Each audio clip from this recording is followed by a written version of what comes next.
భగవద్గీతే భవద్వేషిణి. ప్రియ భగవద్బంధువులారా, ఏ పని చేస్తే మనిషికి శ్రేయస్సు అనేదాన్ని ఎలా నిర్ణయం చేస్తాం? ఈవేళ మనకి తోచిన దాన్ని ఇది మంచిది అని నిర్ణయం చేయడం కాక, మన పెద్దలు మన పూర్వులు ఏది ఆచరించారు, దానివల్ల వారు ఏది పొందారు, లాభమా నష్టమా, ఆ ఆచరణ వల్ల వారు లాభం పొందినట్టయితే అలాంటి దాన్ని ఈనాటి మన స్థితికి తగినట్టుగా మనం దాన్ని ఆచరిస్తాం. వారు ఒకవేళ నష్టం పొందినట్టయితే అలాంటి దాన్ని మనం క్రమంగా దూరంగా ఉంచి ఏది అవసరమో దాన్ని మాత్రమే స్వీకరించాలి అనేటటువంటిది నియమం. ఆ పూర్వులు అని మనం స్వీకరించేటటువంటి మహానుభావులు సమాజం చేత ఆదరణ పొంది ఉండాలి. అలాంటి వారినే ధర్మజ్ఞులు అని అంటారన్నమాట. అంటే ఆచరించే విధానం బాగా తెలిసిన వాళ్ళు అని అర్థం.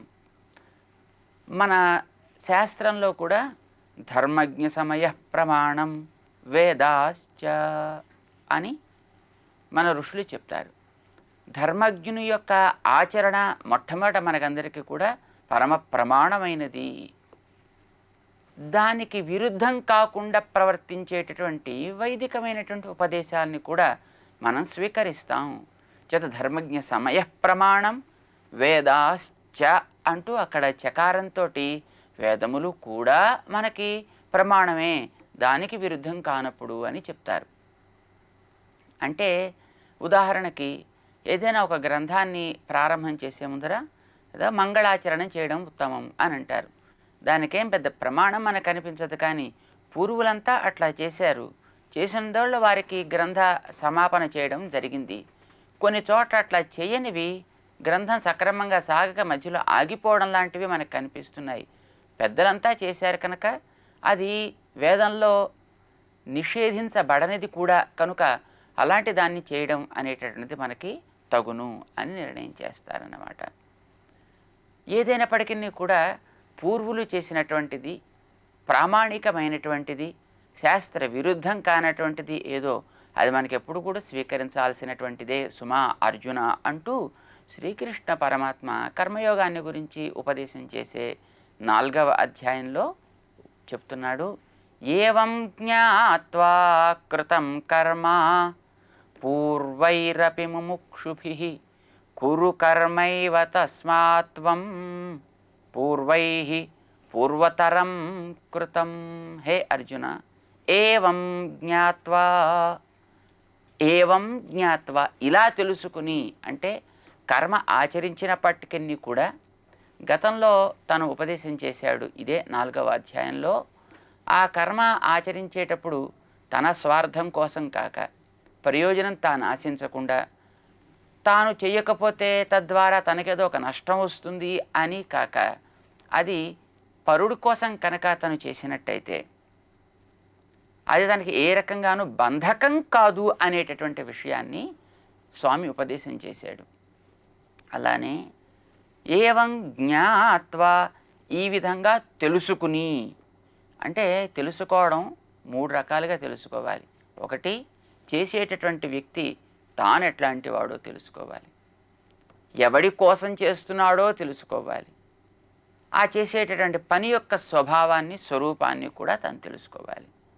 ఈ 3 రకాలైనటువంటి జ్ఞానము కలిగి కనుక జ్ఞాత్వా కృతం కర్మ, తెలివి కలిగి చేసేటటువంటి ఆచరణ. కేవల ఆచరణ పనికిరాదు, అది ఏదో రకంగా తప్పుదారి పట్టచ్చు. కేవలం పనికిరాని తెలివి పనికిరాదు, అది కేవలం మనిషిని పాడు చేయడానికే పనికొస్తుంది అన్నమాట. ఉపదేశానికి పనికొస్తుంది తప్ప ఆచరణకి పనికిరాదు. చేత జ్ఞాత్వా కృతం కర్మ, తెలిసి ఆచరించారు మహానుభావులు. ఎవరు? పూర్వైరపి ముముక్షుభిః, ప్రాచీనులైనటువంటి మహానుభావులు. ఎవరైతే కేవలం ఈ శరీరాన్నే చూసుకుంటూ ఇదే సర్వస్వం అని, దీని పోషణే తమ జీవితానికి లక్ష్యం అనేటటువంటి దృష్టి వదిలి ఇంతకంటే ఉత్తమమైనటువంటి స్థితికి చేరాలి. చేరేది కూడా మంచి ఆనందాన్ని కలిగించే స్థితికి చేరాలి, అది కూడా నశించని స్థితిలో చేరాలి.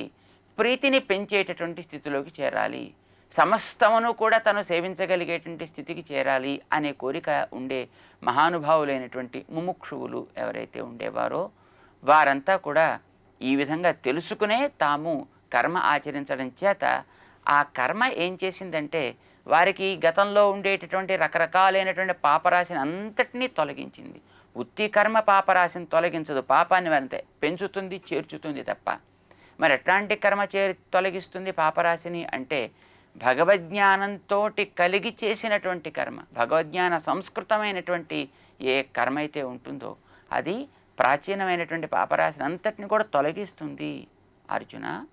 అందుకోసమనే నువ్వు కూడా కురు కర్మైవ తస్మాత్వం చేత నువ్వు కూడా కర్మైవ కురు, నీ శరీరానికి ఏదైతే తగునో. ఇప్పుడు నువ్వు ఇక్కడ యుద్ధ కర్మ కోసం నిలబడి ఉన్నావు, దుష్టులని అణచడం నీ యొక్క బాధ్యత. ఆ బాధ్యత నువ్వు ఆచరించాల్సింది. ఎవరెవరికి ఏదేది బాధ్యతో దానిని వారు తప్పనిసరిగా ఆచరించాల్సిందే. ఎందుకోసం? పూర్వతరం కృతం, ఈవేళ కొత్తగా నీకోసం ఏదో చెప్తుంది కాదు, ఇది ఎప్పటి నుంచో చాలామంది చేసినది.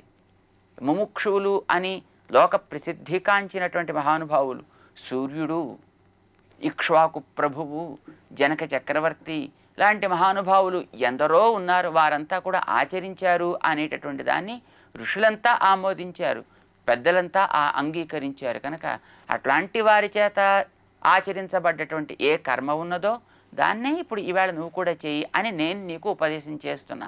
ఆ వేళ వాళ్ళు చేసేటటువంటి దాన్ని తెలుసుకున్న మహానుభావులు ఉండేవారు. కానీ క్రమంగా ఏమైపోయింది, ఆ చేసే వ్యక్తి లోపల ఏ జ్ఞానంతో ఎందుకోసం చేశాడు అనేటువంటిది మర్చిపోయి చేసిన కర్మ ఏమిటి అనేది మాత్రమే కనిపించడం ప్రారంభించింది.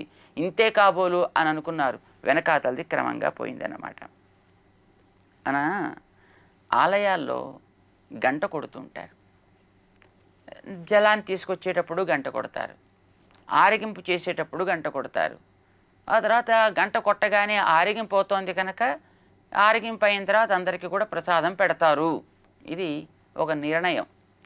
అసలు ఆలయంలో గంట కొట్టడం దేనికోసం అని అంటే భగవంతుడి యొక్క ఏదో చేయవలసినటువంటి పారాయణలు అవన్నీ కూడా పూర్తవుతున్నాయి, ఇక్కడ పరిమాళ యొక్క వంటశాలలోంచి ప్రసాదాన్ని ఆలయంలోకి తేవచ్చును అని ఒక సూచన చేయడం కోసం కొడతారు.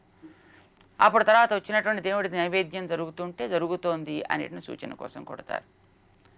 ఈ గంట కొట్టడం అనేటటువంటిది ప్రసాదం తేవడం కోసం, ఈ కార్యక్రమం అయింది అని తెలపడం కోసం కాకుండా చిన్నపిల్లలకి ఏమనిపిస్తుంది, గంట వినిపించగానే అయితే ఇంకా ప్రసాదం పెట్టే టైం అయింది, పదండి పోదాం. ఆలయానికి వెళ్ళడానికి లక్ష్యం ప్రసాదం పుచ్చుకోవడం కాదు, అయితే ప్రసాదం కూడా పుచ్చుకుంటారు, కానీ ప్రధానమైనటువంటి ఆశయం భగవంతుడిని సేవించుకోవడం, తనని భగవంతుడికి అర్పణ చేసుకుని భగవత్సేవగా జీవితాన్ని గడపడానికి కావలసినటువంటి శక్తిని పొందడం. దీనికోసం ఆలయానికి వెళ్ళాలి. అది ఏ సమయంలో వెళ్ళాలి అనే సూచించడం కోసం ఆయా కాలాన్ని నిర్దేశిస్తూ ఘంటానాదాన్ని చేస్తూ ఉంటారన్నమాట. అది తెలిసి భక్తులు దానికోసం పెడుతుంటారు.